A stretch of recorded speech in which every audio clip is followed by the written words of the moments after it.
I just want a single day where there isn't some construction going on outside and I just can't have it. Thankfully, I don't think it's ever caught on the mic, but anyways. Salut tout le monde, it's your boyadero Lukael and welcome back to Disco Elysium. So this is episode 13. In the last episode, we made some pretty good progress on our investigation. We followed up on a bunch of loose threads that we had about the case, and so it was a little bit all over the place, but we made some good progress. We found out a lot more about this drug trade going on, and found out that it's not really being led by the union, but it sounds more like they're a part of it, like a smaller part of a larger criminal organization doing this drug trade. And all of it seems to be centered around one specific female driver, so more to follow on that. And then we also got a little bit closer to Kuno. We find out a bit more about what's wrong with him, and it seems like most of his worst traits are being encouraged by Kuno S, that little girl that's with him. So I'm curious to see where that's going to go. We still have quite a lot on our to-do list. I need to go talk to Joyce again. We need to talk to Everard Claire again. So I think that's what we're going to do today. Our disco investigation continues. As always, thank you for joining me. And without any further ado, let's jump right back in. We got a lot of snow today. All right, so it is 3:34 in the afternoon. I think I'm gonna go speak to Joyce again first, and then I'm going to go talk to Everard Claire, because Joyce is supposed to have some information about the body, right? That's why we were doing, that's why we were looking into this drug trade, was to get this information from Joyce. And so I feel like the more information we have about the body, the better we'll do in our negotiations with Everard Claire. So let's see what Joyce has to say. She's just been standing here for like a few days now, huh? Shadows on the water, green plants under the calm surface. Hey, Joyce. You're back. Good. What can I help you with? Ooh. Do you know something about those tattoos? We can show her the photo of the body. That's the man who was killed. I'm afraid this is a discussion for once we've cleared the lynching question. She almost takes the photo, but then stops. So you know something about them. Better not tie the fourth day to the back's day on this. I hope there is something else I can help you with. She wants to answer the question. Protocol keeps her from it. Alright, so we did find a lot of information about this drug trade. However, I don't know yet if I want to give this information to Joyce, because she's been very nice, she's been very kind and helpful with us, but she is a representative of Wild Pines, of this company, and like I'm not really sure where I stand in this strike situation. Like in real life, I'm almost always supportive of strikes because it means that the union is trying to get some better conditions for the workers, and so that's always a good thing, right? Because, you know, fuck the big corporations and power to the worker, all that. But in this world, we still don't really know like what the strike is really about. Like what they're asking is for every single employee to be part of to be like a member of the board, which obviously is impossible. So, but I won't really know more until I've talked to Everard. So I'm just wondering if we're gonna get an option to be like, I have the information, but you give me information about the body first, and then I'll tell you about the drug trade. Because even though the Hardy Boyz, you know, they're very hostile, they're a bunch of thugs, they claim to have killed a guy, but they are just part of this union, and like overall, I do support the union. However, this drug trade is larger than just the union, right? It's part of this larger criminal organization, and so obviously these cause a lot of harm. As police, it's our job to kind of dismantle these criminal organizations. But then if I tell her about this, like the company might get involved and not the police, and then that might complicate things. Let's see where it takes us. I spoke with the lorrymen at the roundabout. Yes, my eyes on the harbour have sent word to that effect. What have you discovered? Excuse me? Your eyes? Do you have a spy at the harbor? Where exactly are these eyes located? It doesn't really matter. And I do apologize for the surveillance. Wild Pines can't afford to be blind at a time like this. No, it does matter. I want to know who you've got watching me. In any case, it's a relief to know someone has looked into it. If I may ask, will there be an official investigation? I assume you discovered there is an operation.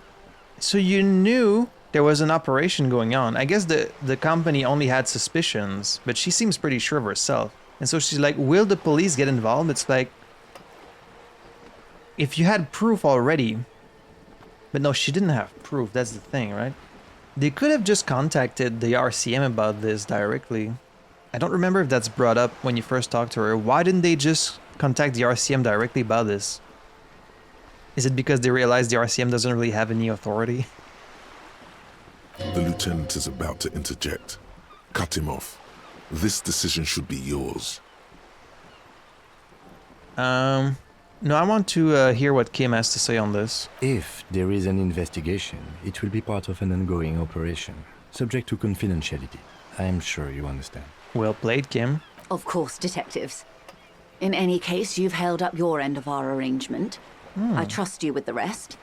Now it's my turn. Interesting, she doesn't even wait for any proof that we looked around. I guess her proof is that someone that works for her saw us talking to the lorry. So like she doesn't actually want our intel on the drug trade. She just wanted us to look into it and to possibly launch an operation about it.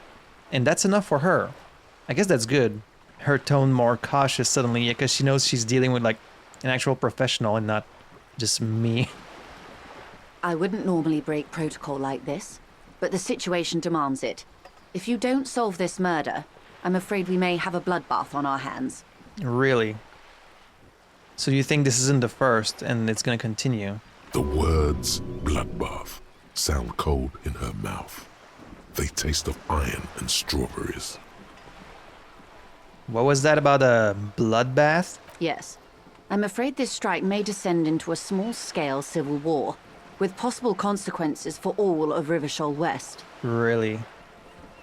Between the Union and like those mercenaries, of which the Hangman was one? Since you are sharing, man, this is also the RCM's worst-case scenario. Oh. I don't think you've shared that with me, Kim. I mean, it makes sense, but... Then we're on the same page, as grim as it may be. I've already heard about a connection between the lynching and strike, but I need your testimony. I have an indirect role to play, I'm sad to say. My employer experienced a momentary lapse of faith in me. In that moment, they elected to deploy a private military contractor as an insurance measure. They called it my security detail. So that's the guy who got killed. It was like a bodyguard for her. But then Titus mentioned like the company cow. And so I was like, oh, Joyce? But then when we said it's Joyce, he was like, no, it's not her. So I was like, well, who are you talking about then? Momentary lapse of faith? They were dispatched after I relayed the union's initial offer. Every worker... A member of the board. I tried to convince my employer it was simply a piece of rhetoric or a joke. They did not appreciate the humor. I mean, was it a joke though? Or are they being serious? Do you need a security detail? Absolutely not. These mercenaries are muscle, pure and simple. They are meant to intimidate the Union into surrendering. So you weren't scared for your actual safety at any point? Who are they, exactly? Crenell, an Oranese military company. Yeah. As far as I know, 3 arrived in Martinez. They report to me sporadically, but they do not answer to me.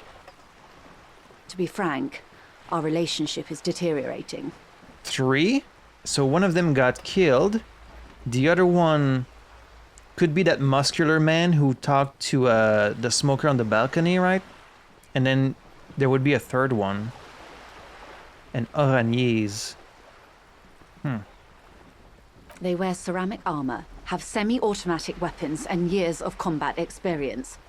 They also have trauma and stressor disorder, and no idea how to conduct themselves in an urban civilian environment. Well, that's not very useful. So, what happened? The story is, one of them, the colonel, I don't know his real name, sexually assaulted a local woman while he was drunk and separated from his unit.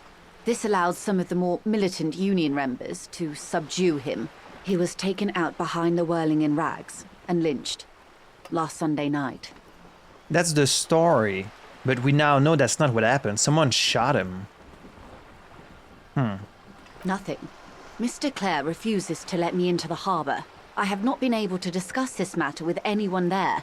The remaining 2 Crenell contractors carry out their orders, for now.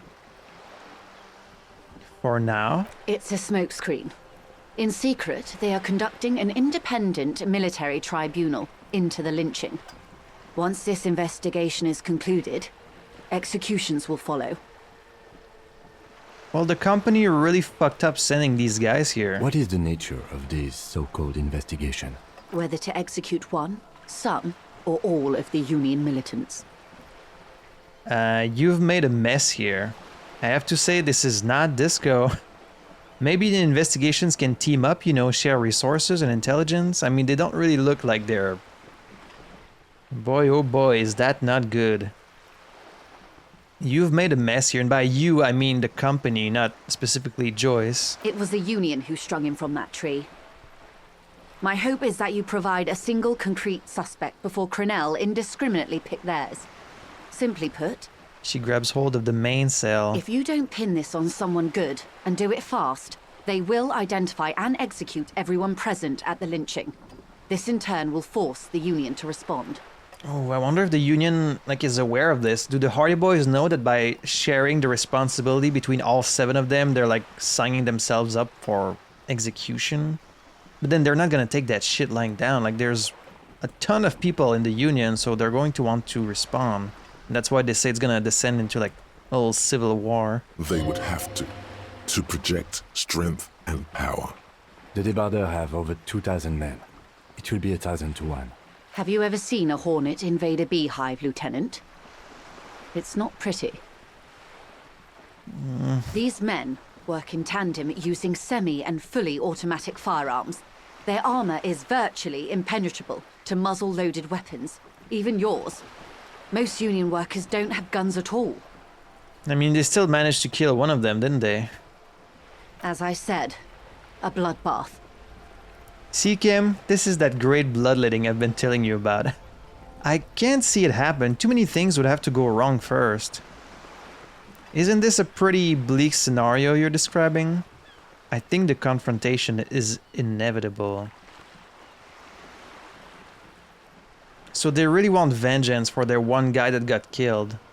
Well, what if they find out what he did and, like, is it possible they would come to the conclusion that he kind of deserved it? But no, right? They wouldn't let someone else do their own justice like that.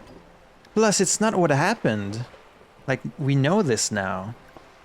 So she's worried that these 2 Crenell are going to go into the Union guns blazing and just kill everyone in the Union? I mean, that is a pretty bleak scenario. Like, would they really do that? Would they go that far? Isn't this a pretty bleak scenario? Many bleak scenarios have already come true. Nameless, badgeless detective of the citizens' militia. She looks at you, eyes damp from the wind. All we can do is keep the rest from going the same way. One single concrete suspect delivered into civil court, and I may be able to defuse this situation. So basically, we need to find who shot the guy to avoid this crisis. That's the whole thing, right? What can you tell me about Crenell? Not much. Their public resume is relatively good, as far as private military contractors go. I believe they were once called Downwell. Down a deep black well. They boast a long list of clients. Saint-Baptiste, Welchman-Lorenz, Eintracht. A warning sign, however. The operations concerned all take place in third or fourth world countries. Guarding facilities, escort missions and such.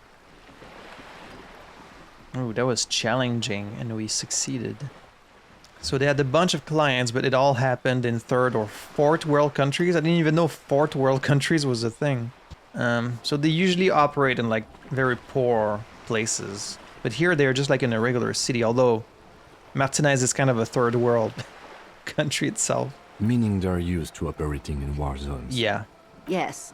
All the good conflict corridors, Supramundi, Yesut, the Seminese Islands, countries that don't have a good record reporting atrocious military conduct on their soil. Okay, anything else you got on them? Sadly, no. Before this happened, I had little interest in them. Now that I do, I don't have the resources. Okay, but they were hired by Wild Pines, right? Like, the company sent them here to protect you, even though they don't report to her. So, like, can't you just get in touch with the company again and be like, look, this is what's happening right now. Can't you guys, like, call them back? But I guess they wouldn't listen because they're a private military unit, so they would just do whatever they want. I mean, if you pay them enough, maybe they would leave. Can't you just do that? Why don't you get Wild Pines on the case? If you still have access to the ICP's database, you could run a better background check than I ever could. It may take some time, though. Do you know a lot about the inner workings of the RCM and the ICP, ma'am? The ICP being the International Collaboration Police, yeah. In my line of work, it pays to do your research. I was prepared to deal with the RCM. I did not think I'd be dealing with a group like Crenell. Could you contact the company and tell them to call them off? I have. And they will. However, these orders take time to reach what is basically a rogue unit out in the field here. Until they do, it's all on us. Okay, so I'm glad the game is addressing what I was thinking about. So they did send the order, but you're saying that it's gonna take some time? How long can it really take, though? It's already been like over a week since the lynching. So how long can it take? You guys communicate by radio, so it really shouldn't be taking that long. Especially if you've talked to them since.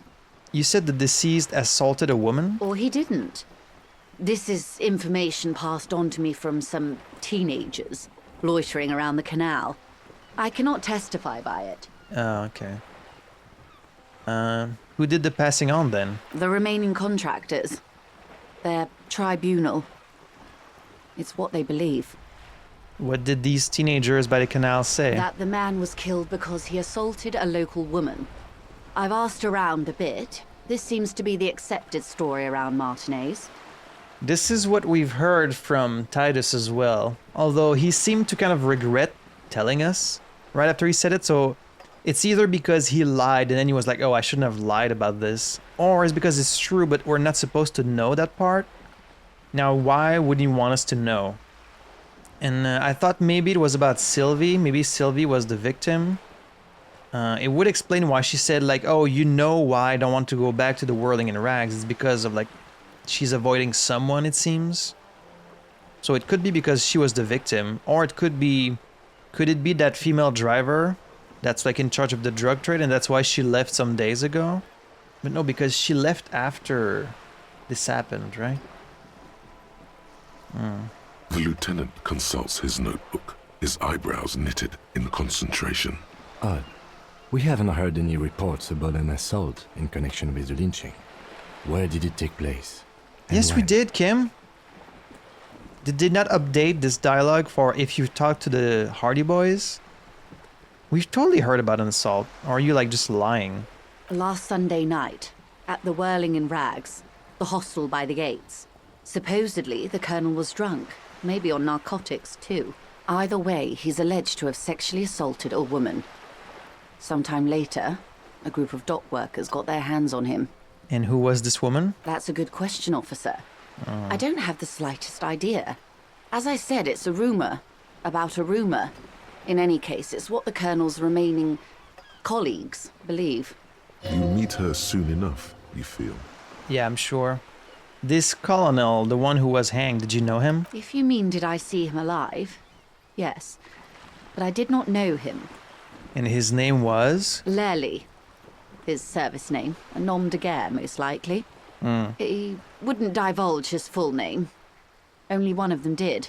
A bad sign if there ever was one. Well, we finally have a name for this hanged man. Lely. Can't say I've ever seen this name before. Also, nom de guerre, that means name of war, by the way. Someone in my comments pointed out that I haven't really been translating the French terms because most of the time they're kind of like either like kind of obvious or they get translated like just in the context. But yeah, nom de guerre literally means just name of war. Tell me about the others first. One is a man. Corty, they call him. A nickname as well. The other a woman. Phyllis DePaul. Corty is the gunner, I believe. DePaul is a radio operator. Oh wow, so they have a woman among them? Could it be this Could it be the woman that bought our gun from the pawn shop? Some woman that called herself a pig? And she seemed obsessed and bought the gun at the pawn shop? Could be. She's a radio operator. Oh, maybe she bought my gun because as a radio operator, she doesn't have her own weapons, like Cordy does.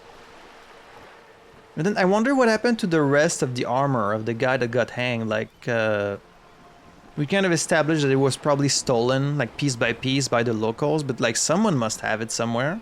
What about his weapons? Like, who has them? What would you say was his eye color? The deceased's. Blue. She closes her eyes, trying to picture the man's face, then shakes her head. I can't remember. There's a pang of regret to her voice. They were blue. That's all right, then. Anything else? Nationality? What would you say was his age? He was 40. Or 50. It's hard to say which. He had a combat injury on his lower jaw. It made it difficult to estimate his age, or gauge his facial expressions. Indeed, this matches the dental reconstruction we saw on the body. What else? Nationality? Accent? He was, Occidental, I think. Light brown hair, a mixed accent, Oranese, or Messinian, maybe. His injury gave him an accent all his own. And that seems to corroborate the ethnicity we gave. The lieutenant is pedantically happy about it. He's proud that we kind of guessed all of that stuff correctly. Where are the remaining 2 mercs now? They've gone to ground, as it were. I don't recommend seeking them out. For one, they're almost certainly armed to the teeth. Well, why would they attack us? We don't have anything to do with this. She puts her foot on the guard wire for balance. They don't have the same respect for the Revachol citizens' militia as I do. Oh. To put it bluntly, they think you're vigilantes. Ghetto savages. It will not be a fruitful meeting. Well, maybe I can charm them with my nice personality. Vigilantes. You're a professional officer of the only legitimate authority in Revachol. Vigilantes? The RCM gets its authority from the coalition. Where does theirs come from? We still need to know who they are. We'll confront them directly. Okay, we'll steer clear for the moment. Somehow, I doubt that lecturing them on the legitimate use of force will persuade them to stand down. Well, we still need to know where they are. You're likely to run into them eventually.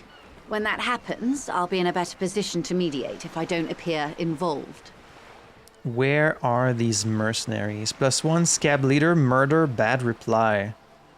Scab leader, murder, bad reply. +1 closed and fit. Oh, are you... Oh! You're saying the scab leader is one of them. But why would he pose as... Why would he pose as a scab? Especially if he's armed and stuff. This is a red check. I'm gonna try it. Even though I only have 2 logic. This is so embarrassing. You have no idea. There's something wrong with your brain. Luckily, the lieutenant still has his.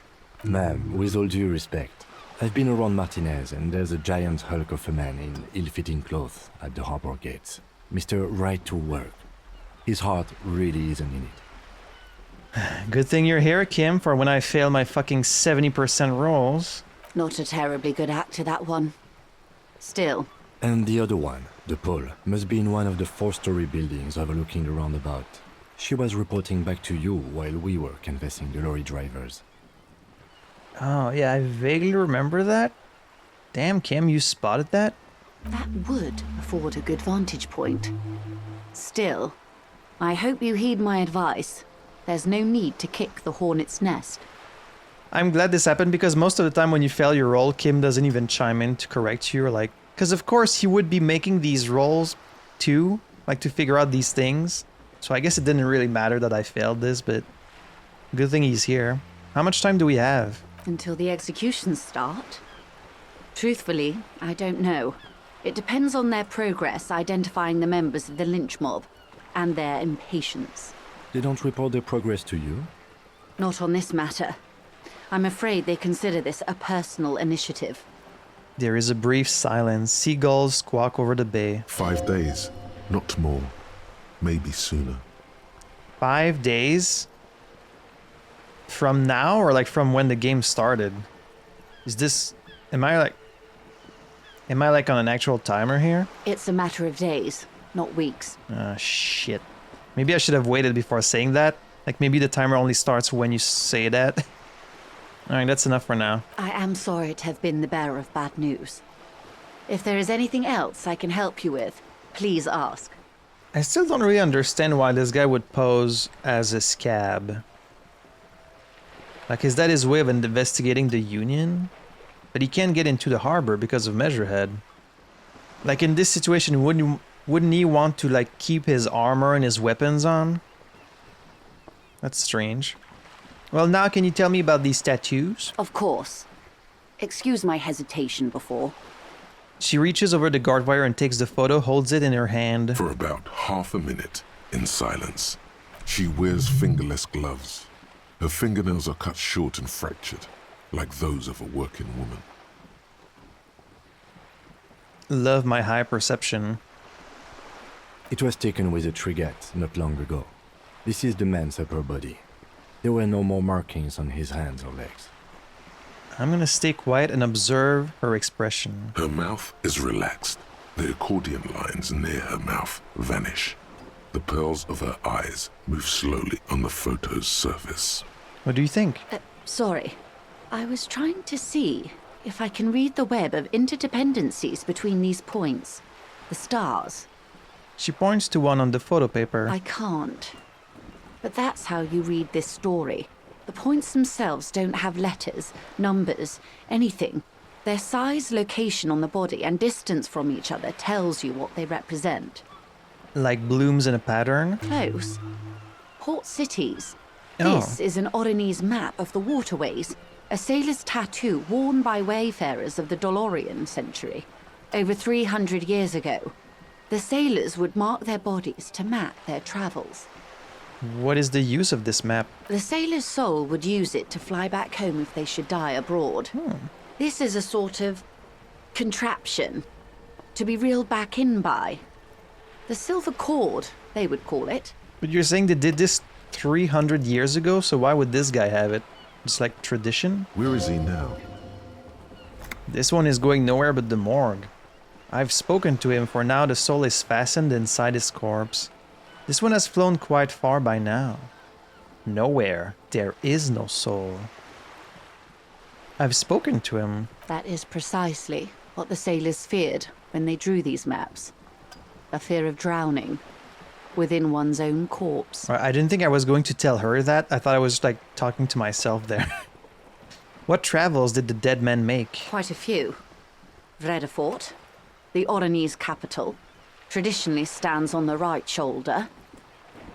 He started somewhere near here, I think. She points to it on the photo. What next?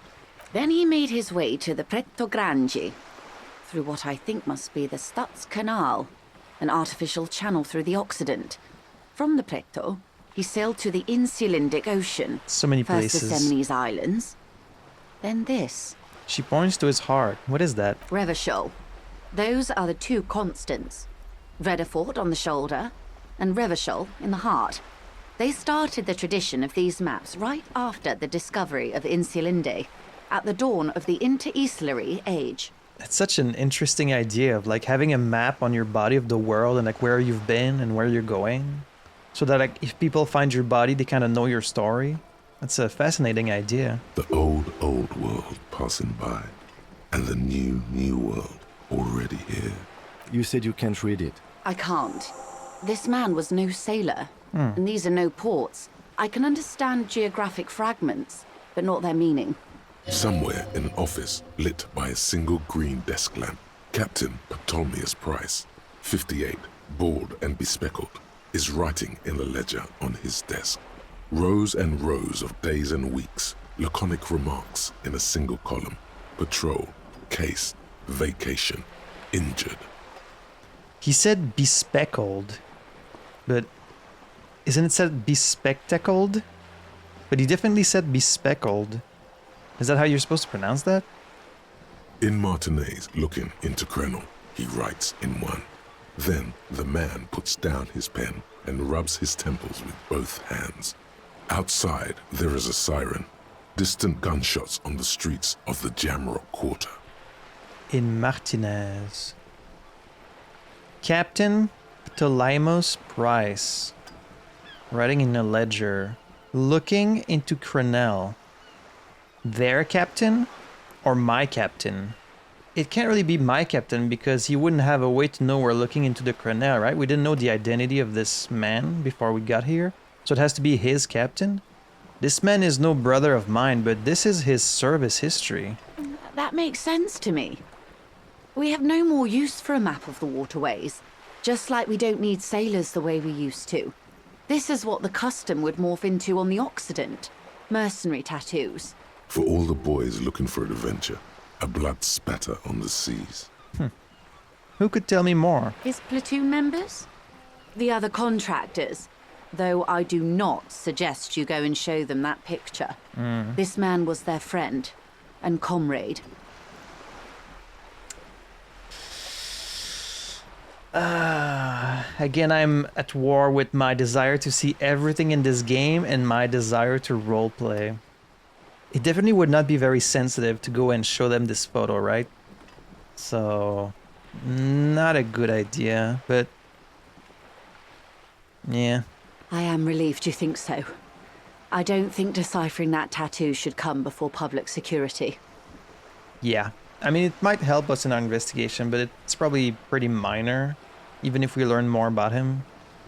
That's all for the tattoos. Thank you for your help. Is there anything else I can help you with? Nope, that's all for now. Thank you as always, Joyce. So we've got another... we have 2 skill points. Shall we get a new thought? Advanced race theory. Is this just gonna make me like a racist? This one gives me -1 drama. -2 empathy. -1 rhetoric. I hate how... -2 encyclopedia. I hate how you get like negative effects from researching these. I mean, given they're not very long, except this one. Revacholian nationhood. Guillaume le Million. Inexplicable feminist agenda. I hope I get this one. Hobocop, aces low. Oh, so there's an aces high. And oh, is this if I did not do the aces high with Kim? Volumetric shit compressor. Torque dork. Mazovian socioeconomics. Regular law official. The bow collector. Caustic echo. There's so many of these. Detective Custo. Boyadero. I wish I had this one. Actual art degree. Overproductive honor glands. Ew. Finger pistols 9mm. Magnesium-based lifeform. Bringing of the law. Lawjaw. Anti-object task force. The Jamrock Shuffle. Remote viewers division. Opioid receptor antagonist. Date of birth generator. Homosexual underground. Arno van Hake. Fairweather T500. Searchlight division. What? God, there's so many. One more door. The litany of contact mic. Hardcore aesthetic. Finger on the eject button. Wasteland of reality. The suicide of Krasmazov. The precarious world. Cleaning out the rooms. Wumpty Dumpty Dumb Center. Bankruptcy sequence and the Insulindian miracle. That's a lot. That's a lot of those. Could try advanced race theory. In the eye of this race Empyrean, a vertigo reaching up to the heavens, you sense something drawing nearer, nearer.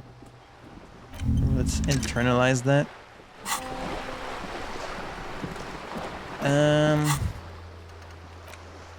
Confront Hardy Boyz about drug trade. Split a kilo with Kuno. Find their murder weapon. Call Alice back in a day. The victim's tattoos. We could call the ICP about their military record.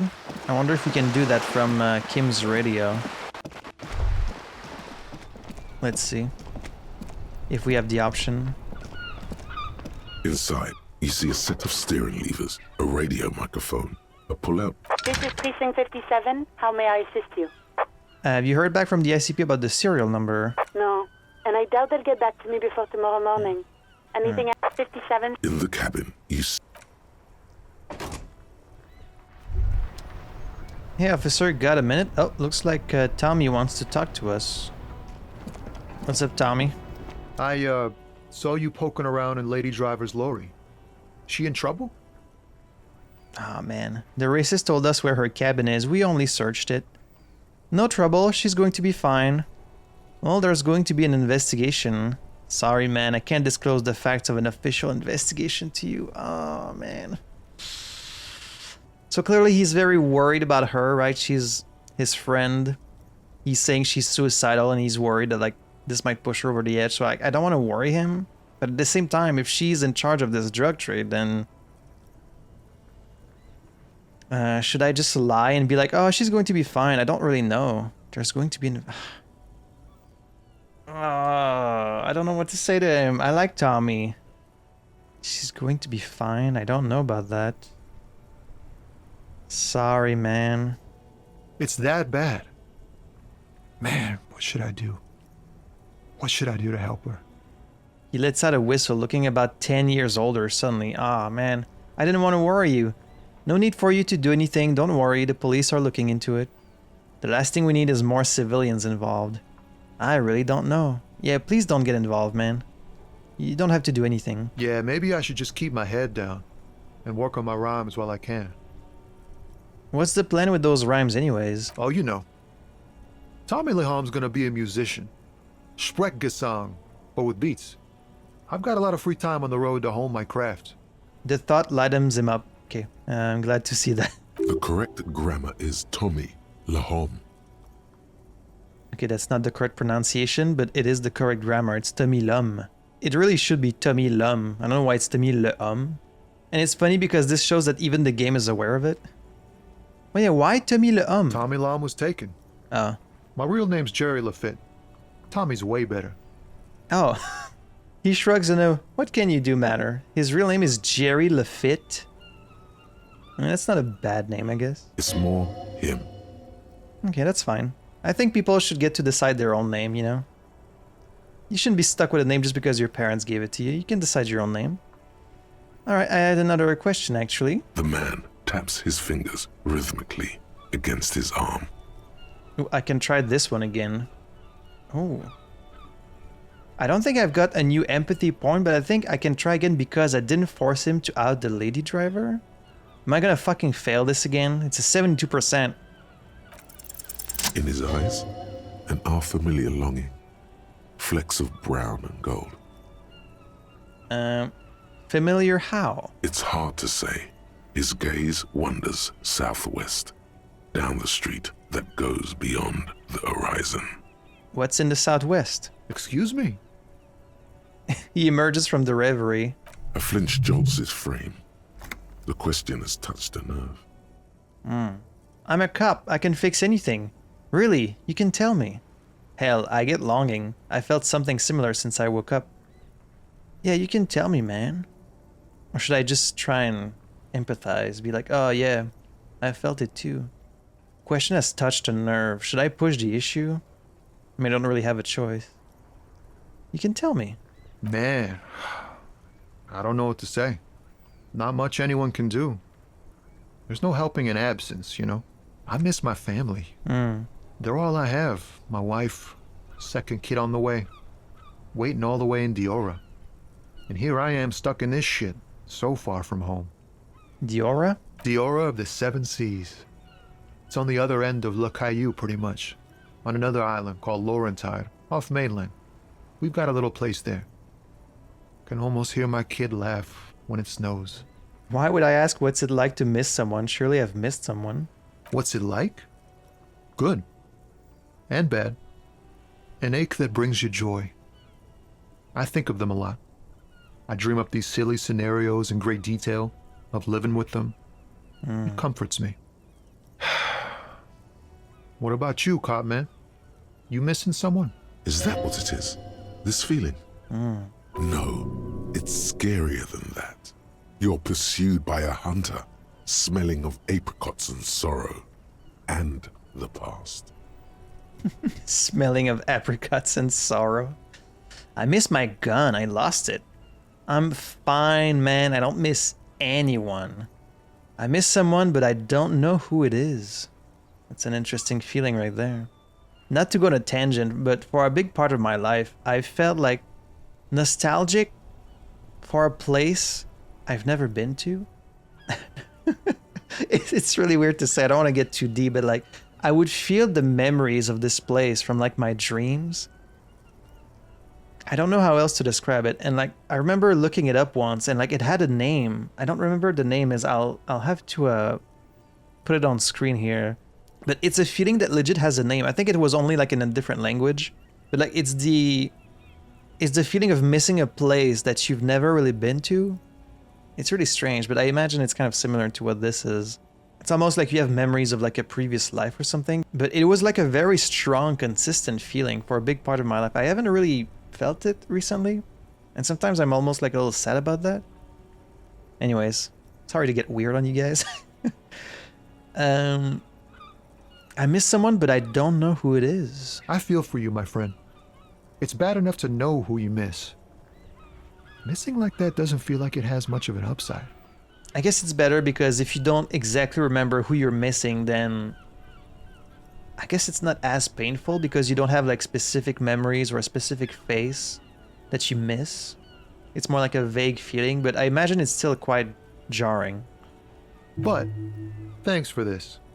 It's nice to talk to someone, and I know it wasn't easy to ask. I hope you find your way through your own troubles. Thanks, Tommy. You're a good man. Really enjoyed talking to you. Should we talk to the Hardy Boyz about the drug trade again? I guess I'm gonna try. Or should we warn them about these Colonel mercenaries? I'm always hesitant about asking the Hardys about stuff because I don't want to like give them too much insight into where we are in our investigation, right? But they might... Looks like the circus left town, but the clowns are still here. If this keeps up, they might end up being like potential victims. Found a witness, discussed the hate Hardy, strange reaction to bullet. I talked to Joyce, the merc you hanged, his friends are coming for you. Should I say that? Isn't that just throwing more oil on the fire? I've connected you to the local drug trade. Oh, man. I mean, it is one of our tasks. Now, I don't think... Just because something is in your task, it doesn't mean you have to do it, right? The game is just reminding you of, like, threads you can follow, but some of them might have bad consequences if you follow up on them. But I am kind of curious to see what they would do. Because we have confront Hardy Boyz about the drug trade. It might just like shake him up and make this authority check a little easier. But it's like the way he says that. Hey, guess what? I've connected you to the drug trade. Like hell you have. There is no local drug trade. This place is as clean as a rifle. Go back to Jamrock and ask the local junkies how clean your streets are in Precinct 41 Kilos. He leans back unruffled. We'll do that. In the meantime, did you know that there's an abandoned lorry at the intersection that was used to move raw ingredients for drugs from Terminal B to Jamrock? Okay, Kim, so you're just gonna spill all the beans? Well, I guess if Kim is fine doing that, then it's fine. The person driving it was present at the hanging. It was one of you. We've connected the footprints. Detective, do you want to deliver the coup de grâce? You're right, there is no local drug trade except you. Point at Titus. No, do the honor, you've earned it, nodded the lieutenant. Forget it, I knew they'd never own up to it. No, go ahead, Kim. Thank you. You're right, Titus. There is no local drug trade because it's all controlled by you. You're the drug trade. I mean, didn't we establish that it's not them, though? That's like La Puta Madre? That's a mighty interesting theory. I guess that's what you would need to do, theoretically. A big, strong, state-run monopoly would outcompete the runts on the street. He rubs his jaw, smiling. He's like, yeah, that's an interesting theory, isn't it? Yeah, man. Theoretically, that's what you would do. To get rid of the gangs, the dealers, even some of the junkies. I mean, there is an argument for, not that I'm an expert in socioeconomics or like drug trade or anything, but there is something to be said about like a more organized, like mafia being in charge of the drug trade is like better than local dealers and gangs. Because like they kind of oversee the thing in a more structured way, right? At least that's kind of what I've heard. Anyways, I don't want to talk too much about things I'm not too familiar with. You would need good, trustworthy people to take their place, of course. Hardy men to run such a monopoly. For the good of the community, of course. This is disgusting. You're admitting to profiting off of poisoning your own people. Good idea. People are always going to do drugs. At least this way you have some control over it. Yeah, keep telling yourself that. I know for a fact there's still plenty of drugs out there. I mean, yeah, that's true. No, there aren't. Some little shit and his dad are doing speed. Who fucking who? The stuff's probably from Jamrock. That is kind of who I was thinking of, but I'm sure there's other than just these two. Whatever you've seen is peanuts. Look at the big picture, man. The place is a paradise. And all thanks to Hardy Boyz. You're just gonna fucking confess again. Theoretically, of course. Of course. We're just talking politics here. My answer to your drug accusation is, how dare you? Go fuck yourself. Not quite yet, Mr. Hardy. There were 8 sets of prints on the crime scene. There are only 7 Hardy Boyz here. The 8 Hardy, the one who's missing, she runs the thing, right? My answer is, fuck off. Mind your own business. There is no 8th Hardy. I run this goddamn scene. He takes a step closer. And here we go. Back to the usual. The woman sighs. I know. Fatty walked on all 4s. He's so fucking fat, he left 2 sets of footprints. Go fuck your mom, Dennis. Ooh. That's more like it, boys. You heard him. It was Angus on all 4s. Anything else you need to know? We're up to 28. Confronted about the drug trade. Okay, this thing's slowly going up. Hey, I talked to Joyce. The merc you hanged, his friends are coming for you. Yeah. By friends, you mean his squad mates from Crenell. Wouldn't want to beat up his grandma. They're snickering in the room. Some of the men put their beers down. Yes, they are forming some kind of tribunal and they're coming for you. I forget I mentioned it. It was probably nothing. Should I just like plant the seed and then like just take it away and be like, oh, it was probably nothing? Just to kind of worry them? Goddamn right, it's nothing. The fuck are they gonna do? We got 10,000 men in the Union. Okay, this thing hasn't moved, so maybe I do need to press them about it. Yeah. Wouldn't want to beat up his grandma. They are forming some kind of tribunal and they're coming for you. This is what happens if you take the law into your own hands. Other people start doing it too. Let them come. The Hardy Boyz are right fucking here. Blondie yells across the cafeteria. You heard the man. Right here. We're armed. We got the whole district behind us. And Glenn. Glenn is fucking crazy. Yeah. A well-oiled murder machine. He punches Blondie on the shoulder. This Crenell is bad news, you know that, right? While the mercenaries are armed with automatic weapons. Joyce said they've gone rogue, nobody is controlling them. I mean, Crenell is bad news, you know that, right? So are the local gangs. The fucking Barmy Army and the Madre scum. You've been out there. Seen any around? Yeah. Where are they now, huh? Sent back to Madre in an airtight cargo crate. These people are trained military professionals, special forces, as you said. They're not a gang or Barmy army. No, they're not. They're uncoordinated and drunk. We know more about them than you think. Okay, but they have automatic weapons, do you? We got weapons of our own. We got Ister 50s, Zeelagers. Glenn's got a knock cannon at home. He cracks open his vest to give you a glimpse of his holster. Well, will they pierce ceramic armor? I guess we're gonna see, aren't we?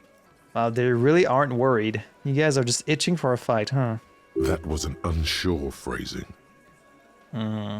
See what, that they don't? Yeah, like you've been up against ceramic armor. He takes a sip of beer to bide his time, then tries to get the last word in. You haven't even seen the whole suit, right? I've seen the whole fucking thing, and it didn't make him immortal. I mean, to be fair, I do think that, like, 2 fully armored guys really won't stand much of a chance against, like, hundreds of dudes. Like, even if they have automatic weapons and shit, like, that's a lot of people against them. If someone just comes in from behind and, like, stabs them in between, like, the armor plates or something, I mean, they would definitely do some damage if they were to strike first, but all of this is just encouraging them to be the ones to strike first, like, find these mercenaries and just kill them. But then Cornell is just gonna send more people. They're gonna send a lot more than just 2, right? So this is bad. They've gone rogue. Nobody's controlling them. Big fucking surprise. They hire psycho scum, arm them to the teeth, and let them loose in the city. What do you think is gonna happen? Well, I agree that they fucked up sending these guys here, so I'm on your side here. Okay, conclude with a shrug. What do you mean, okay? I mean, okay, they're going to wipe you the fuck out, Titus. I mean, okay, you got this, you got the numbers. I mean, okay, I'll be on your side when they come.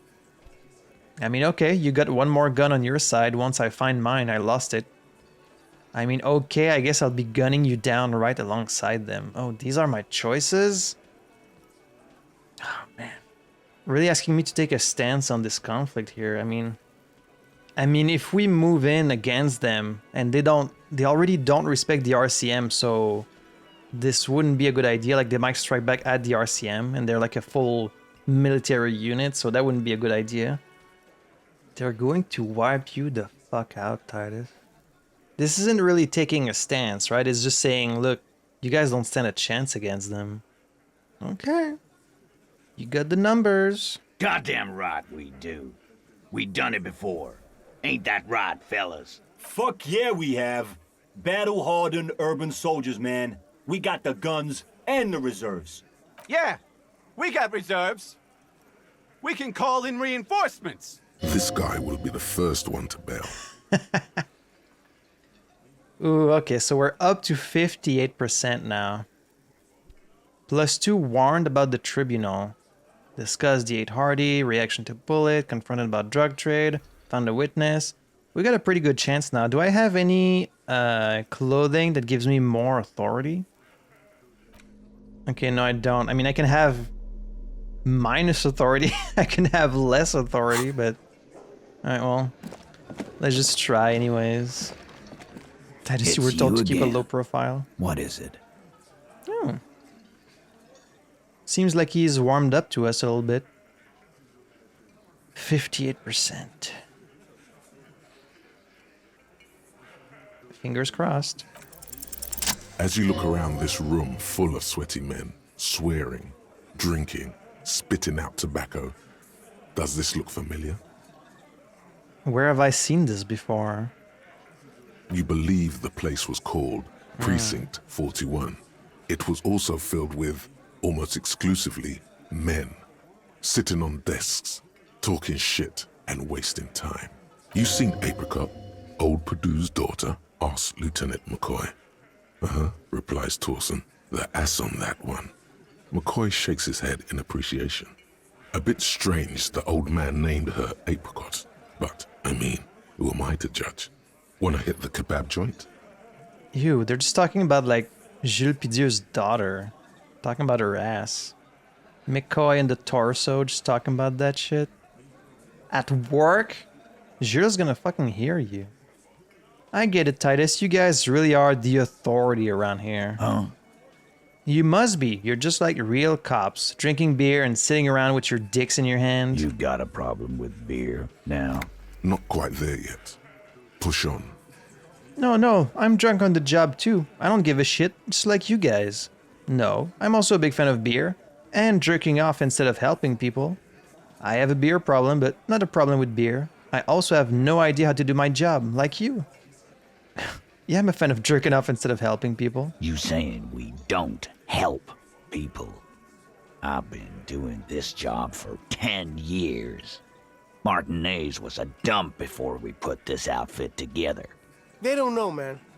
They weren't here. We had 3 shootings a week, kids dead, fucking graffito everywhere.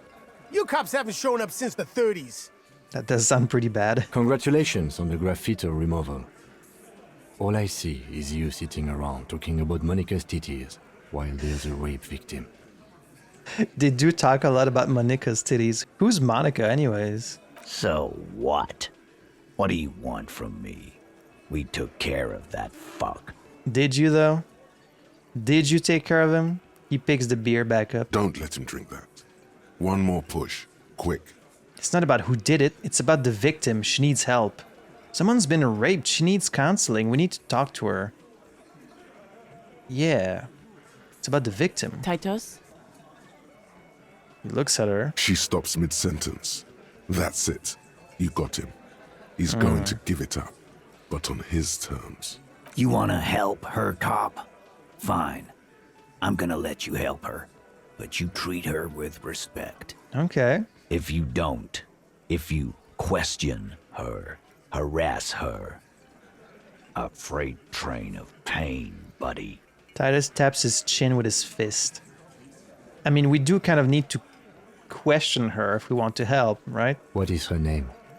Lieutenant takes out his notes. Claudia, I'm on G.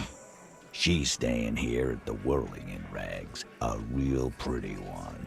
Silvery jumpsuit, blonde. That's Amondu with an O-U. So Amandu, you mean? Can't even pronounce it right. So it is Clausier.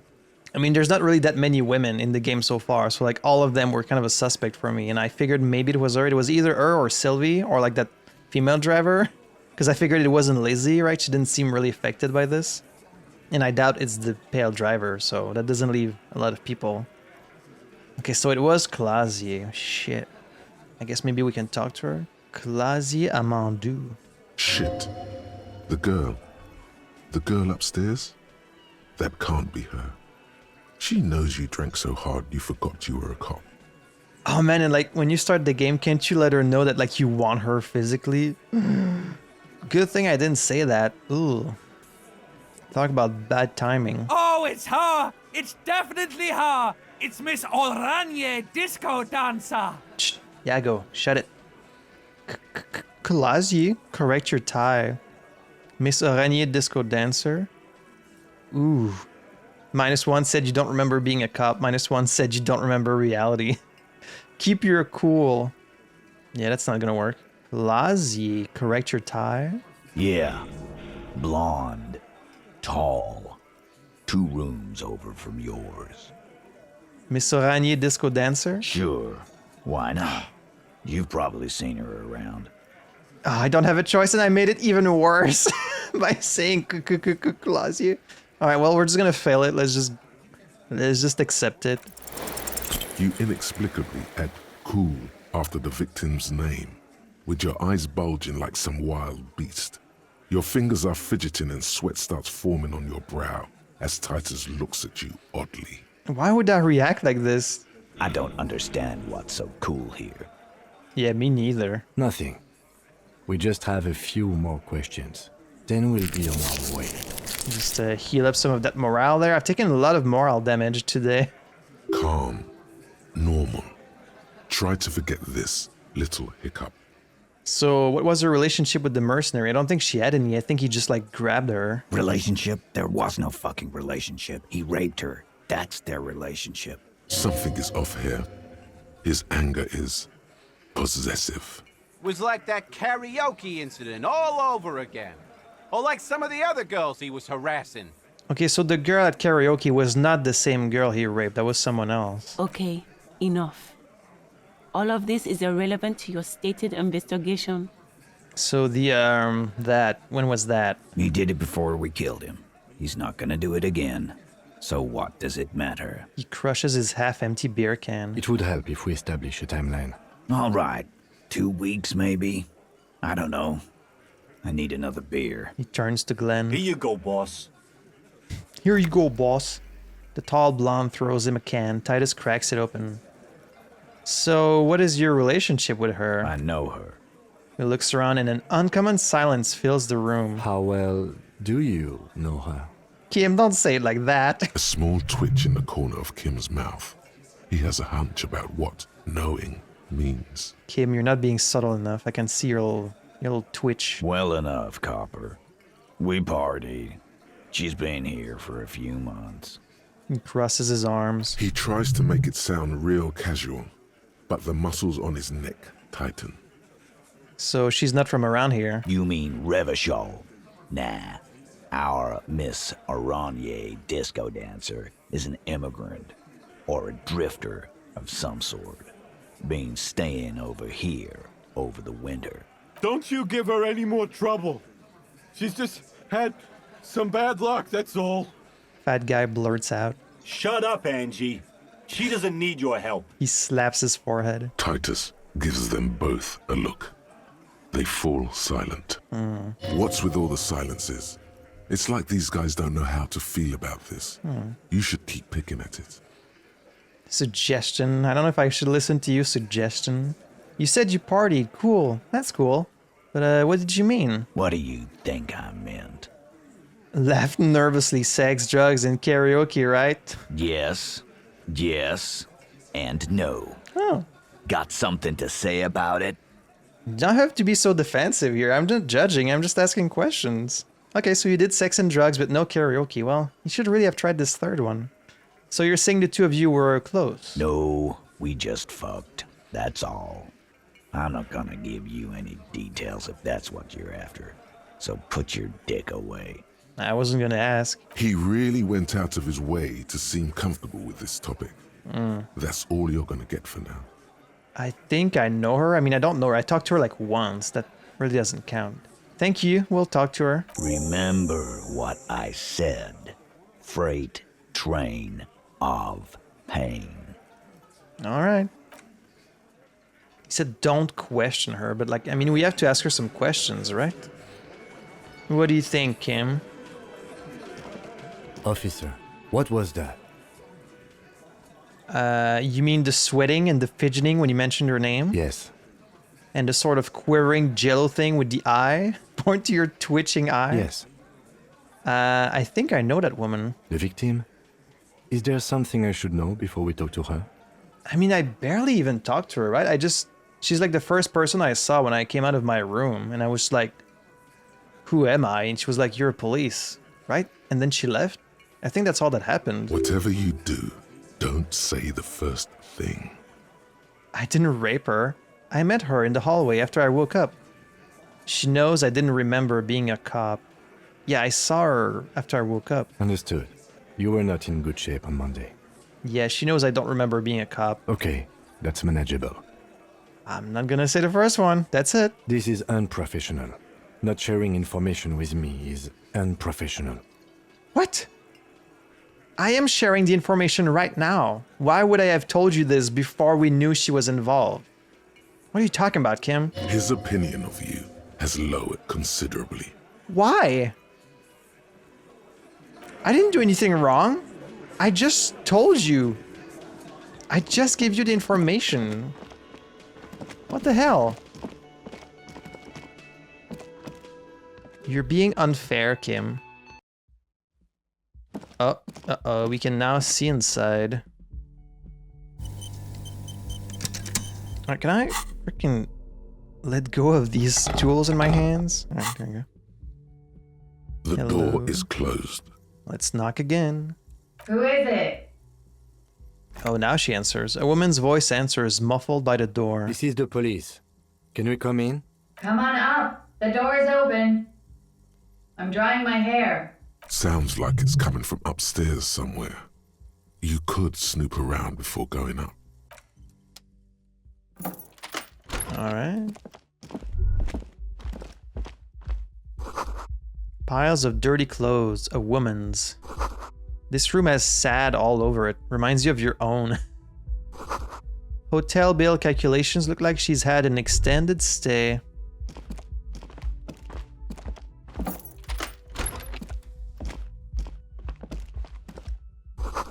In the yard below, a corpse lies under the pine tree. This medicine cabinet is full of wares. Sheets of pills, haphazardly stacked, one on top of the other. There's also a toothbrush somewhere in there. Not sure why I'm looking at those, but sure, let's look at the toothbrush. It's been used quite a lot. Good. But not for scrubbing blood off towels, or anything else interesting, it seems. Good. It's clean of chemical odors too. Just some dried toothpaste on the handle. Why would I think it was used for something else? Look at the medication. Pharmaceuticals line the shelves. Sheet upon sheet of pill bottle next to pill bottle. Acetylic acid, APAP, eye drops, blood thinners.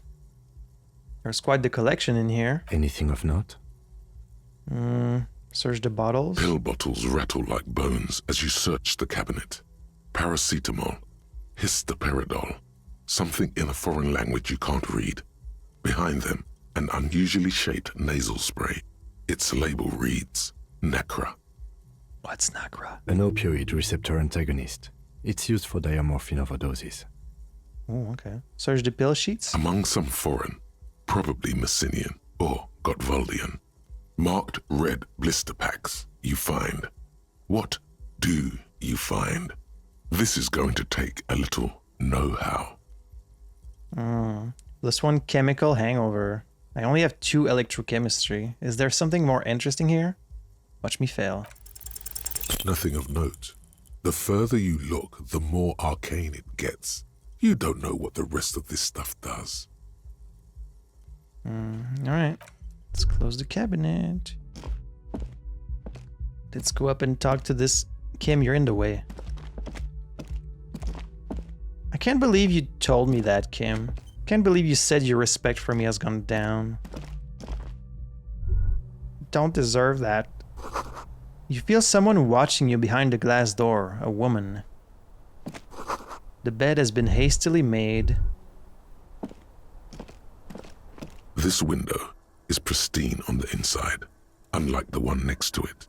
Light from the desk lamp reflects off the glass in an untarnished golden halo.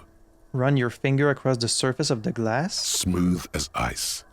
There are spots of mud and rain on the outside, even smudges. But the surface of the window is clear from the inside. No chips, no hairline fractures. Okay, so someone cleaned it, I guess? Following your lead, the lieutenant leans in closer to inspect the surface. So you're saying the inside one was replaced, but the one on the inside is an old one. This window was recently replaced. Looks like it, yes. You know which window has not been recently replaced? What is this, guilt now? The one I smashed in my room? Whatever it is, it's messing with your concentration. Stop distracting him! He has work to do! Plus, if I recall, the window has been giving him shit ever since he got here! Yeah, that's right.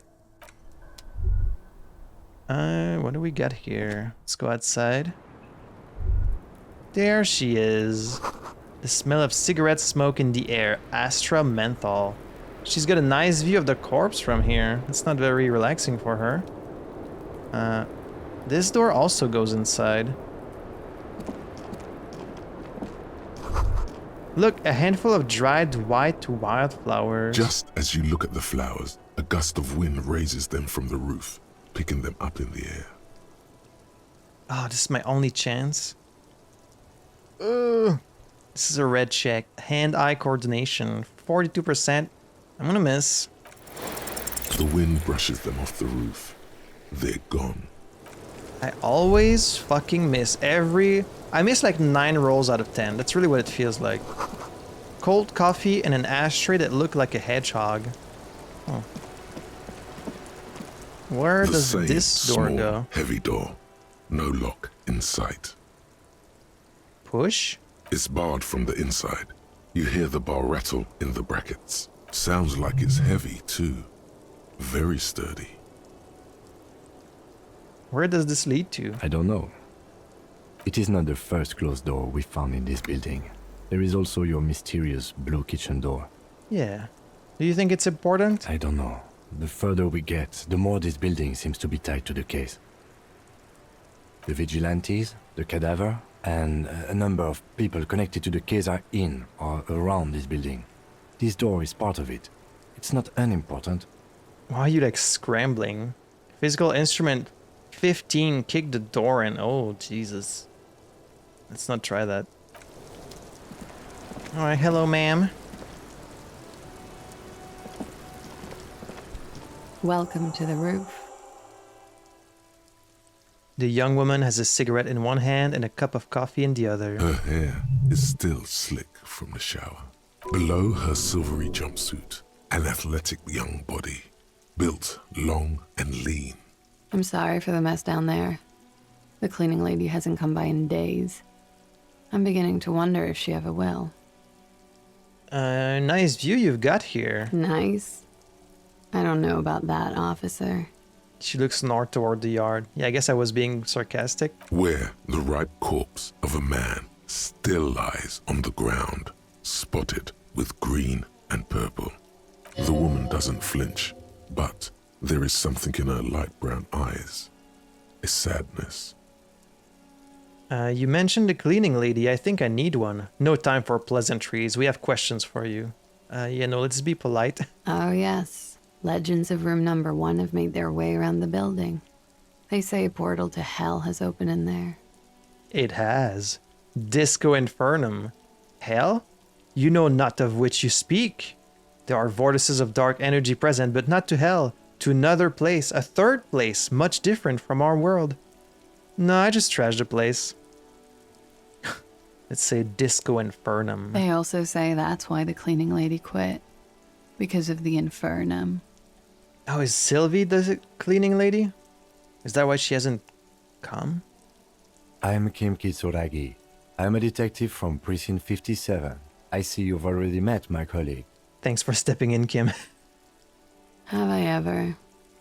Have you grown accustomed to your role as a police officer? Once a cop, always a cop. I have very little idea of what I'm doing. That is unimportant to the case at hand. No, I'm getting kind of used to things now. I think I'm doing a little better. Like riding a cop-a-cycle. She takes a sip of her coffee. Miss, we are investigating the murder of the man who was hanged. The people responsible have asked us to talk to you. I mean, I guess that's one way of putting it. They really didn't ask us to talk to her. I just brought up the fact that, like, we really should be helping this woman, but, like, what help does she need, really? I mean, she would need, like, some counseling, sure, but that's not something we can provide. Huh. I see. She takes a pensive drag of her menthol cigarette. Be careful. Ask something else first. When you go there, use words like, I hear you have been through something difficult. What is your name, miss, for the record? Clausier Amandou. And where are you from? Vredefort, Republic of Oranje. Okay, let's not ask what Oranje is, because she's going to be like, oh, so you don't remember anything. Also, we shouldn't ask how old she is. That's kind of... I don't know, I've always heard that it's kind of rude to ask a woman how old she is, but, like, do women really care about that? What do you do, miss? What is your specialization? Something stupid. Want to hear what's stupid? Somewhere in a one-room apartment on Boogie Street, a young man shows Patrol Officer Tilbrook his genital warts, asking if they're cancer. His partner, Emil Mullins, can't be there. He's in another apartment with another man who's showing him a dead dog under the radiator. It's dead, Mullins says. No, the man replies. I touched him. He's warm. Yeah, because he's under the fucking radiator. He's warm, Mullins replies, because he's under the radiator. What's that? Oranese lit. Oranese lit? Oranese literature. Oh. It's what I studied at the university. What is Aranier's literature about? Fear of failure, fear of death, how it sucks to be Aranese. All national literatures are. Only the name of the nation changes. I guess. If that's true, then Revacholian lit would fit you like a glove. Aranier's lit, what do you do with it? Nothing. I do nothing with it. How do you make money then? Money is very important. Show her some money. Cool. It's not very cool, but what can you do? I guess we might ask her how old she is, if we're like talking as policemen here. I'm 28. Okay. Let's not look at the passport. It's a little intrusive, right? Thank you, that's it for the record. The record? So official. No, let's not go with a personal question. They tell us you've been going through something difficult. Something difficult? I've been through at least half a dozen difficult things. Which one do you mean? Forget about it. I don't want to talk about this shit. Kim, I really feel like you should be taking the lead here. You seem like a lot more sensitive man than I am. Were you sexually assaulted, miss? By sexually assaulted, you mean raped? She takes a quick drag unperturbed. Yes. It's a bit early in the morning for raped, isn't it? Not really, it's 5 in the afternoon. She sounds positively buoyant, vivacious, totally unbothered. Should I be a smartass in this moment? It's hard not to be. It's already afternoon. Is it? Squinting, she takes a look around. The spring sun is high in the sky. People pass below. It is afternoon. Time flies, man. So, were you? Yeah. I'm gonna go with not raped. I don't want to say that shit about him. By him, she must mean the victim. Tell them it's not my style. They'll have to, you know, if they want to jazz up the charges, they'll have to get someone more, rapeable. It's not my style? By they, she means the Hardy Boyz. So you're saying they lied? Are you saying that you were asked to tell us you were assaulted? Not explicitly, but I understood what they meant. It wouldn't hurt to spice things up a bit. Some assault and battery. Sexual assault, maybe. It was clear the latter would be spicier. So Titus asked you to spice things up for us? Are you sure you weren't raped? What did happen between you and the victim? Okay, I think I'm gonna get to ask all of these. So Titus asked you to spice things up? Pretty much. She cradles her coffee cup in both hands. Warming them. What did happen between you and the victim then? We partied. Wait, partied? Where have I heard that before? You mean like a birthday party? What kind of partying? The kind I do? I don't get it. What do you mean partied? Why are all these answers so weird? I know what she means. Wait, where have I heard that before? A lot of partying going on. From Titus. About her and Titus's relationship. Yeah. That's where you heard it. The kind I do, I guess? With all due respect, sir, I think we partied a little harder than that. Damn. Harder than this? Keep pointing to your face? You didn't know it was physically possible? Oh, it is. You're still alive. Oh. Well, he didn't die from partying, though. He died from a bullet. What did you do when you partied? We drank, sir. A lot. For weeks, basically. We had that effect on each other. We made each other drink harder. That's why I liked him. Oh, interesting. So she was, like, involved with this guy. What else? Stimulants. Speed also has that effect, making you drink harder. And then drinking harder makes you do more speed. It's quite the combination. We also had sex. I mean, I am curious about these things, but again, I shouldn't be asking like so many questions. Were feelings involved? That's really none of my business. I guess it's fair to ask, were you lovers? I guess you can say that, yes. A bit. Lovers is such an emotional word. But there was something there. We did enough drugs for there to be. How did you two meet? The lieutenant's voice is quiet, calm. Downstairs, at the bar.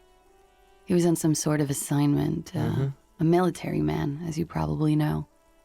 Had a cool, scary scar. When was this? A month ago? Something like that. It must be hard for you, seeing him there all the time. Oh, yes. I have multiple viewpoints. From the roof, out of the bathroom window, in my dreams. A bitter cringe. It hurts. You look to the lieutenant. He takes a small step closer. You called us, the RCM. Oh, she's the one that called us? Yes. Oh! Oh, the call reporting the hanging, that was you? I made it. And I would appreciate it if you didn't tell everyone. In Martinez, they call it snitching. Right.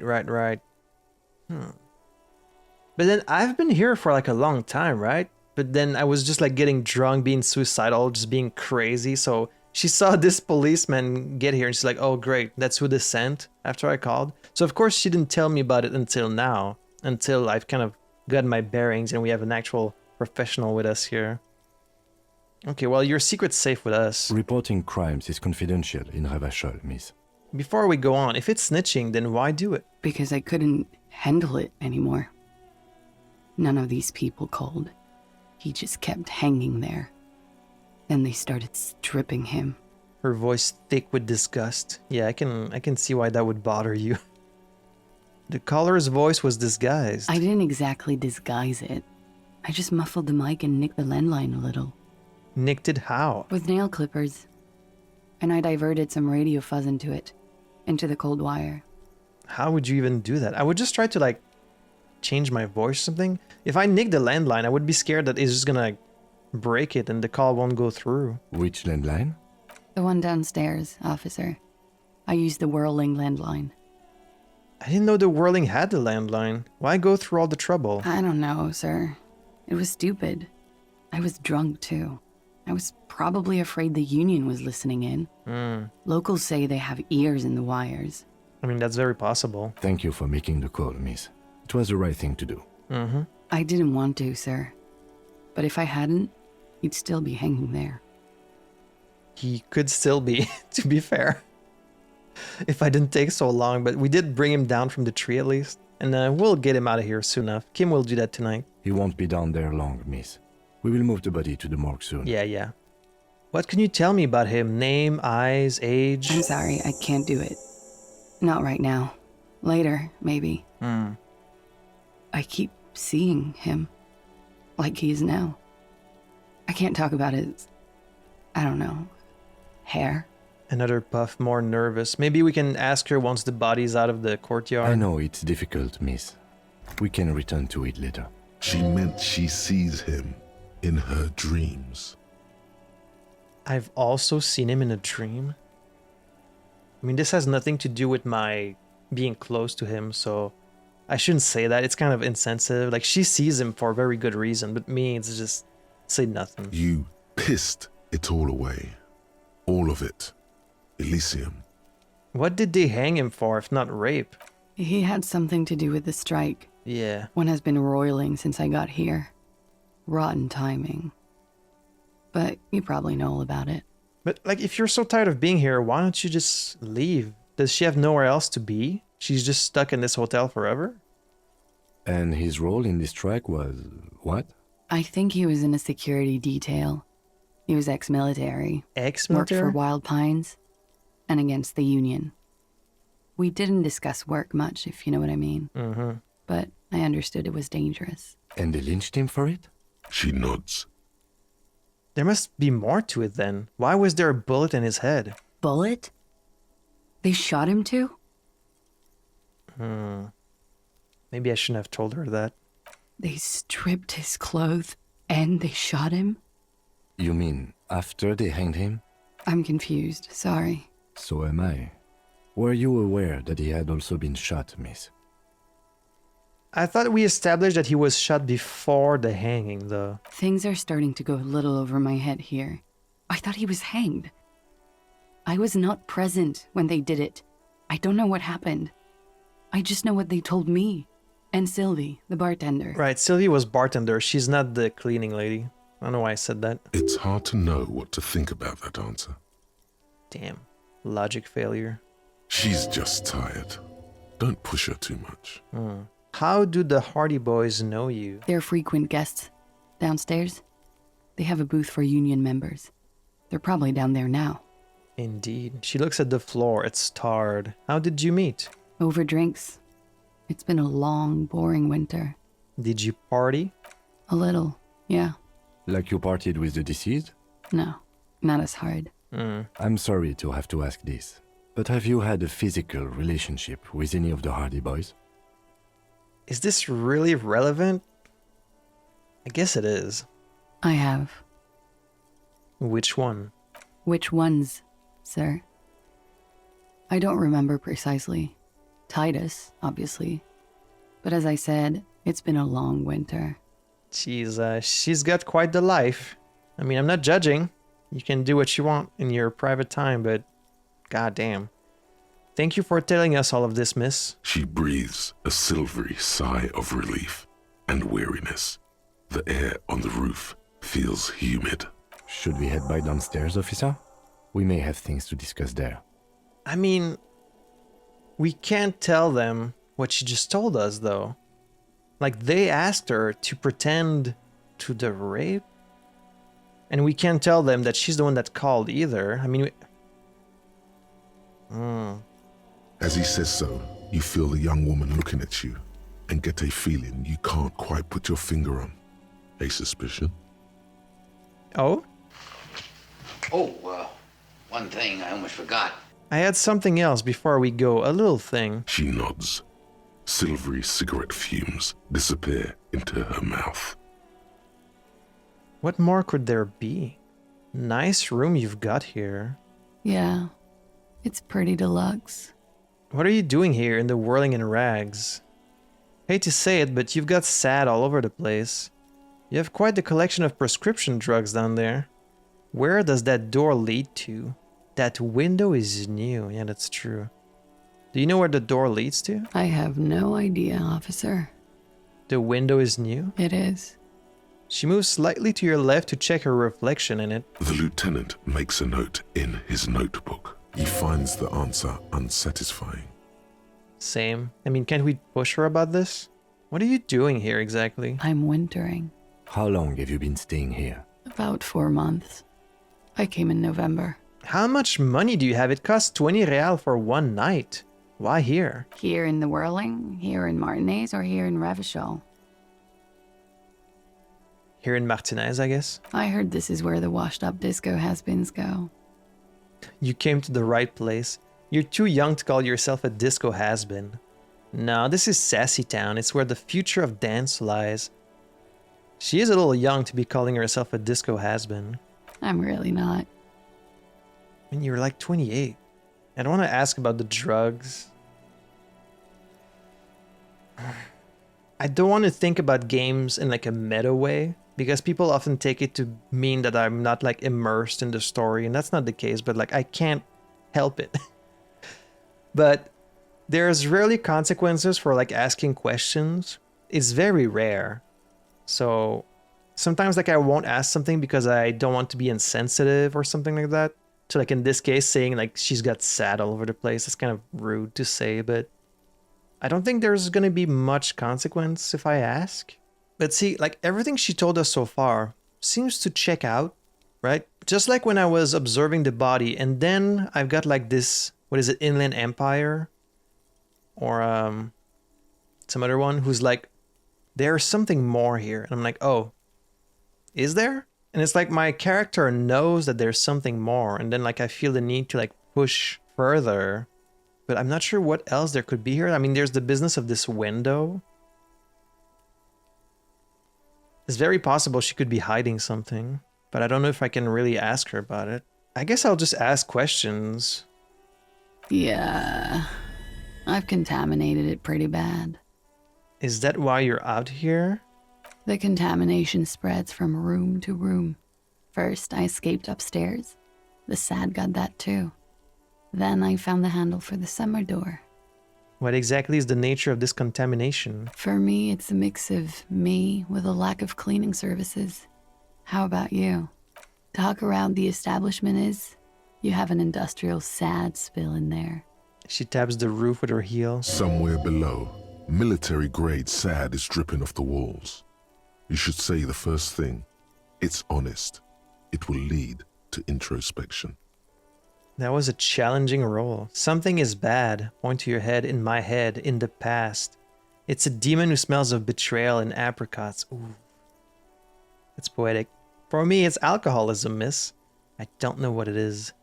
But this one is so poetic, though. I love apricot chewing gum.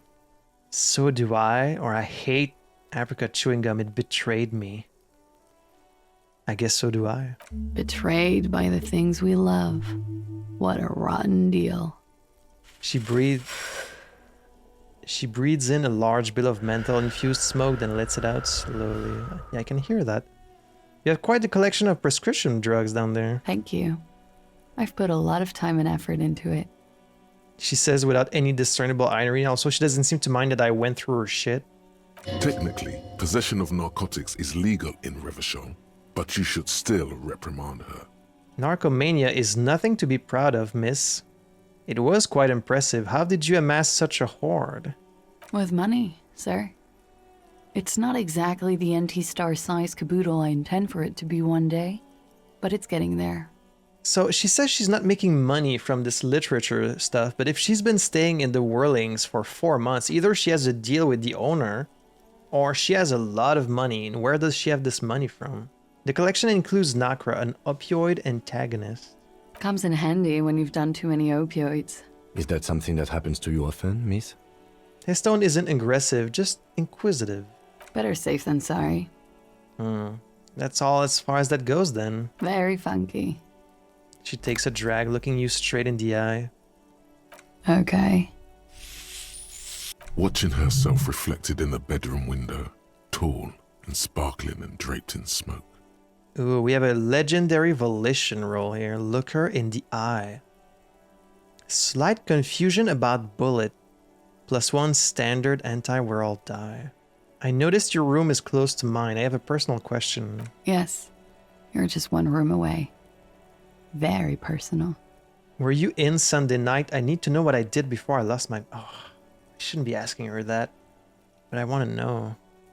I mean, just looks like I was going crazy and like drank a whole bunch, showed my gun to everyone, threatened to kill myself. You do not need to know that.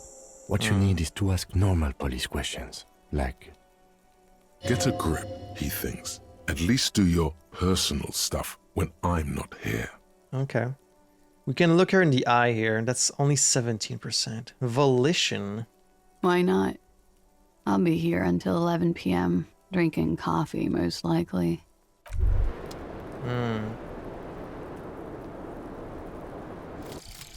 Advanced race theory. Are these all the races? Everything is calm in the eye of the race storm. Your mind is lucid and bright. The mind-bending phylogenetics appear more distant and, to be fair, a little ridiculous. The great race mystery has cleared up. All that's left to do is verbalize your thoughts. Go and talk to Measurehead about your newly found insights. Learning cap for rhetoric raised to 5 +1 conceptualization. The mystery is mostly aesthetic. Huh. Okay. This is the one I'm really curious about. Volition. What do you have to say, Kim? Looks like we have more to discuss with those so-called Hardy Boyz. Half their reasoning just went out the window. You think this will make them cooperate? Nothing will make them respect the RCM, but it will disrupt the game they prepared for us. We just stripped off one layer of whatever it is. Her decision to not corroborate their story was definitely not part of the plan. Why did she tell us all that? What else could she have done? Lie? She saw there was no way to lie and get away with it. I'm not sure she had to lie. I wouldn't have known. If not you, then me. It was a smart move from her. She seems candid. Something is off here. Something is off here. You think so? She seemed forthcoming.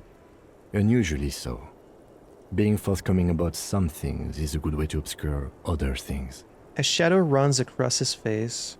I'm a drunk and a fuck-up, but I do seem to have pretty good gut feelings so far. And it looks like Kim has kind of learned to trust me on these things? The best liars are always forthcoming.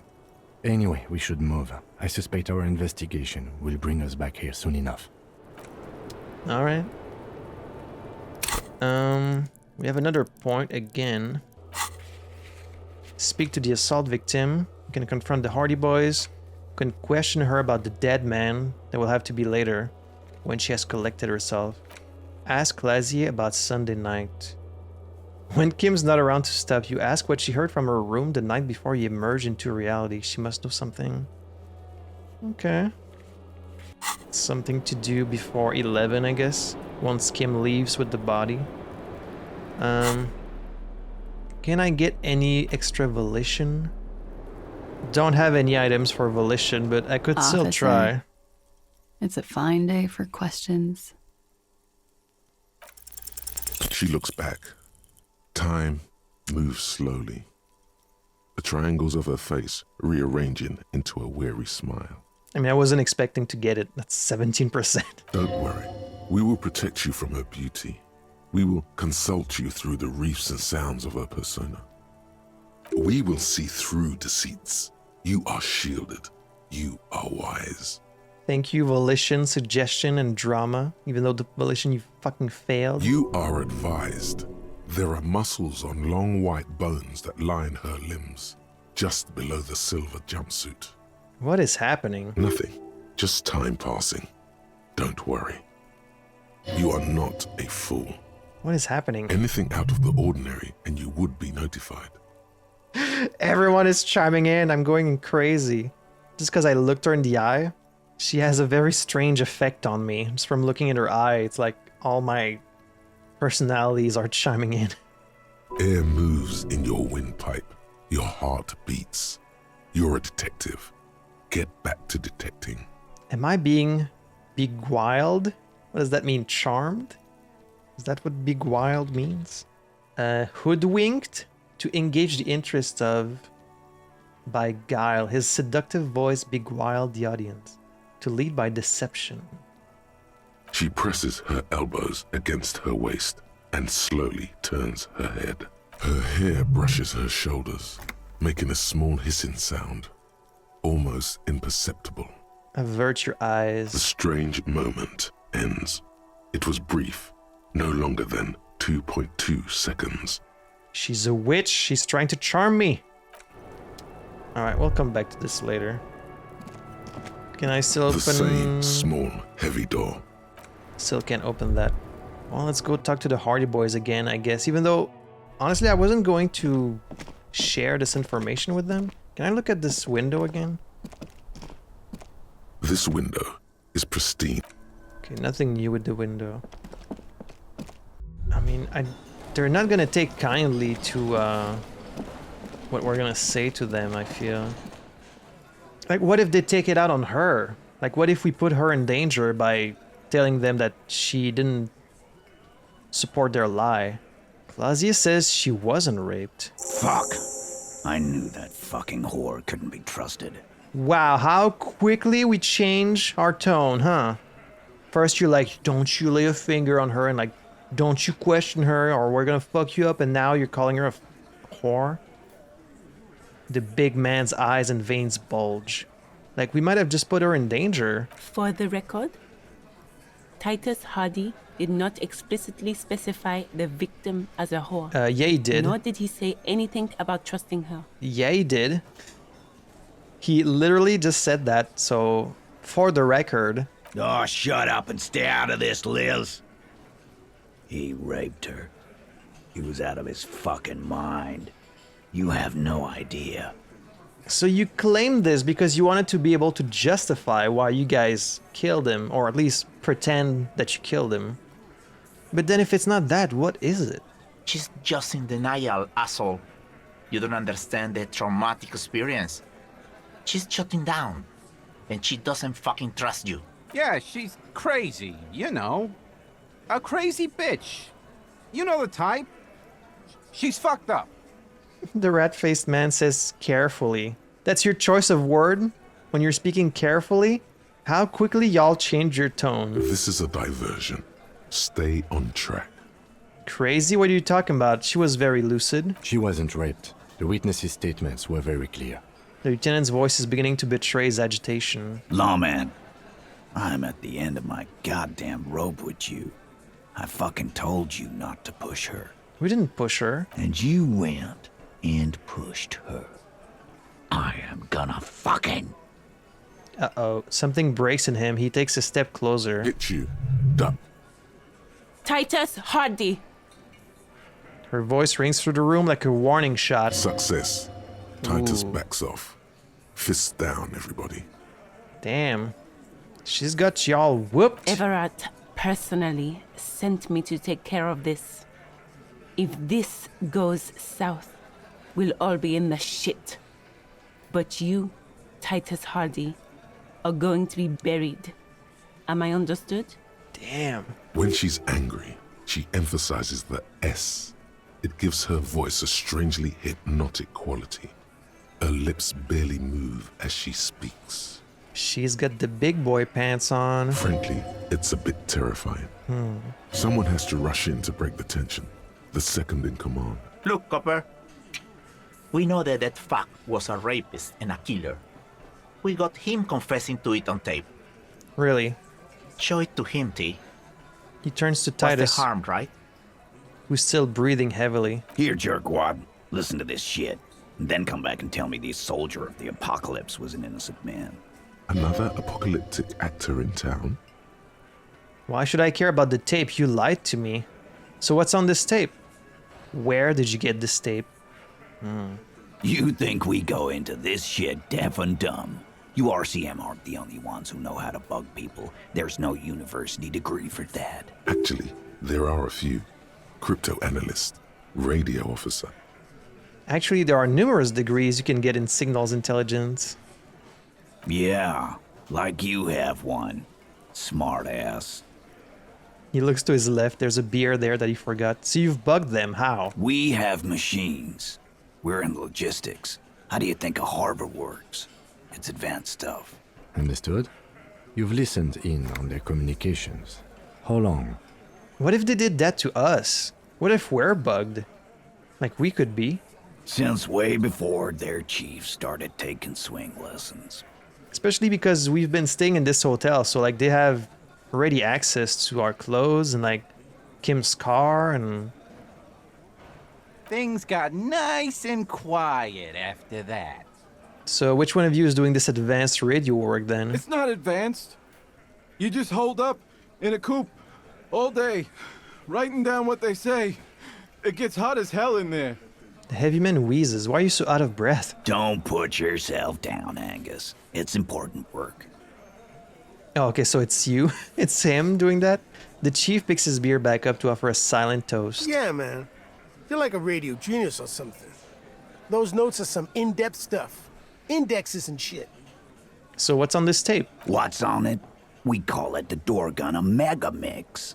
You'll know why. Won't you listen to it? Now that is intriguing. You had me at door gunner. Why should I care about the tape? You lied to me. You don't care about evidence. The fuck are you a cop for then? Pigs, T. They don't care about getting the truth. They care about getting convictions.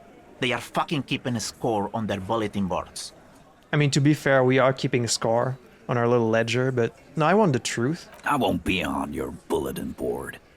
If you don't listen to the tape, we got nothing to talk about. Oh, I'm definitely gonna listen to it. There's a lot of questions.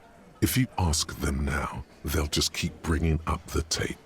Listen to it, and they'll have nothing to hide behind. I know where to listen to it. I got a tape player. All right, I'll get back to it. Don't forget your tape, lawman. Compliments of Titus Hardy. He pushes the little tape towards you with his giant hand. Fine, I'll listen to it, or no thanks, Titus, I can... Or no thanks, Titus, I can get this wrapped up better without it. No, of course I'll listen to it. You do that. Oh, and keep it. Maybe you'll need a reminder of human ugliness someday. No, I got plenty of reminders of that, thank you. Interesting. You're getting quite agitated, Lizzie, aren't you? Unbelievable. I've got nothing to say to you. Why are you wasting your time? Alright. The Door Gunner Mega Mix. Well, Kim, you want to go listen to that in my room? Where it's nice and private? Or in your room, maybe? No? Okay, fine. Let's go in my room. Come with me, Kim. Let's close the door. Alright. Let's listen to this tape. A magnetic tape acquired from Titus Hardy. It supposedly holds a recording of the Mercenary Task Force radio communications recorded via a de-encryption station. Not a good omen. Requires a boombox to play. The portal reel is just what you needed. The reels attach to the apparatus with a satisfying click. The tape is rooted behind the magnetic reader. Play the tape. You push Command C, and the tape starts spinning. Violent static and machine sounds fill the air. Kamase means begin, by the way. This isn't Revachol. This is a fucking village. I can almost see the elephants. Some kind of machinery. The harbor. That's the son of a Kvalson crane. Damn, you can tell that? The lieutenant takes out his notebook. When this shit is done, I'm gonna tear that place up. Soldier of the Apocalypse style. Kill shit. Dogs and chickens too. The fuck? Gonna run a room, Cordy. A real nice room. I don't give a shit. I'm fucking done. I'm done mentally. You and I are done professionally. I'll fucking do them all in. Rape that disco cunt on the counter. You know, the dance a whore upstairs. Do it Kohoi style. Never did get that taste out of my mouth.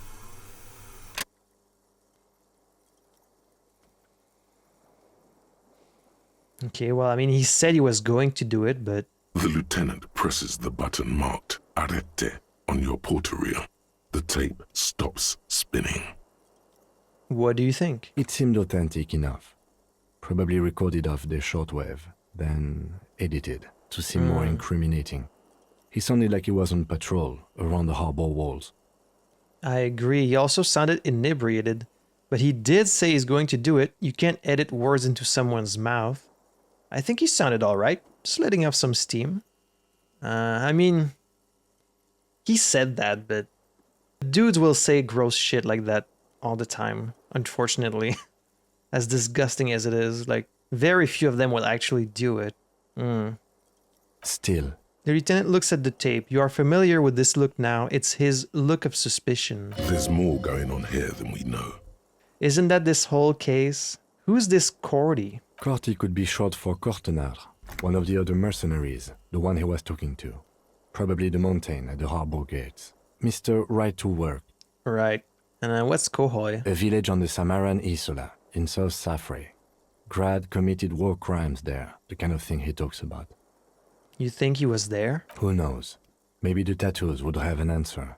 We would need to know the story of this man's service. A symbol of Soldier of the Apocalypse style conduct in a civil environment.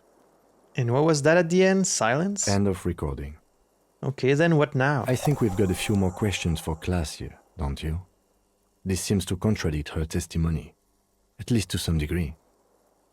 Does it? I guess it does, because she was saying that like they were partying and like having sex. Like, why would he make these threats if he had sex with her? I mean, this could all be before it happened, but it does kind of contradict the whole thing. So I guess we'll have to ask her about it. Interesting. Well, that plot do be thickening, but unfortunately we're gonna have to continue in the next episode because we've already been playing for a very long time. Very interesting. That plot be thickening. Some of the main actors are like taking shape. Now we know who called us, we know who this supposed victim was, but now there seems to be more to it. Everyone is like lying to us and everyone seems to have their own agenda. Like there's a lot more going on under the surface, it seems, and I'm curious how it's all going to come together. I hope it's going to be a satisfying like resolution to this mystery, because so far I'm definitely very intrigued, but there's like a lot going on and we still have so much left to do. Like there's still a whole part of town we haven't been to. We still haven't gotten to talk to Everard because I had so much to do today, but we're making some good progress. So yeah, next episode we're gonna talk some more to Clazier, and then if I can find the time, I'm gonna go and talk to Everard if it's not too late. We're already like, how long have I been playing this game? Well, I've already been playing this game for over 30 hours. So it's turning out to be longer than expected, to be honest, because on How Long to Beat, I think it's like 30 hours. On How Long to Beat, it says it's 23 to 32 hours, and I'm already at like 30 hours, and we're nowhere near the end of the game, so yeah, this is gonna be a longer playthrough than I thought, but it's fine, I'm enjoying it, so I don't mind it being a bit longer. And of course, I hope you guys will keep showing up to watch these videos. As long as you guys watch it, then I don't mind it going on for a bit longer than I thought. So that's gonna be it for me today. As always, thank you for joining me on this case. And until the next time, I had fun playing this, hope you had fun watching it, and I hope to see you in the next episode for some more Disco Elysium. À la prochaine.